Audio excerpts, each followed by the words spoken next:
ഏകദേശം 3000 വർഷത്തോളം പഴക്കമുള്ള വലിയ കാവും അതിനുള്ളിലെ ക്ഷേത്രവും അതാണ് ഇരിങ്ങോൽ കാവ്. എറണാകുളം ജില്ലയിലെ പെരുമ്പാവൂരിൽ നിന്നും ഏകദേശം 3 കിലോമീറ്റർ മാറി രായമംഗലം എന്ന സ്ഥലത്താണ് ഇരിങ്ങോൽ കാവ് സ്ഥിതി ചെയ്യുന്നത്. ആദ്യകാലങ്ങളിൽ ഈ ക്ഷേത്രവും വനപ്രദേശവും എല്ലാം നാഗഞ്ചേരി മനയുടെ കീഴിലായിരുന്നു.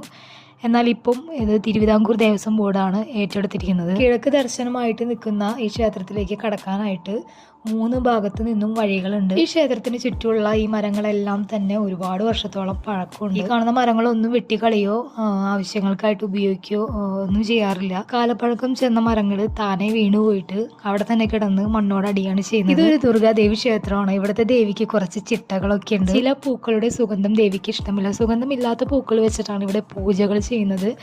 വിവാഹങ്ങൾ ഈ ക്ഷേത്രത്തിൽ വെച്ച് നടക്കാറില്ല. അതുപോലെ കൊമ്പനാനകൾ ഈ ഒരു ക്ഷേത്രത്തിൽ എഴുന്നള്ളിക്കാറില്ല. ഇവിടെ പിടിയാനകൾ മാത്രമാണ് എഴുന്നള്ളിക്കുക. കന്യകാ രൂപത്തിലുള്ള ദുർഗാദേവി ക്ഷേത്രമാണിത്. ഫുൾ വീഡിയോ ഞാൻ എൻ്റെ ചാനലിൽ അപ്ലോഡ് ചെയ്തിട്ടുണ്ട്.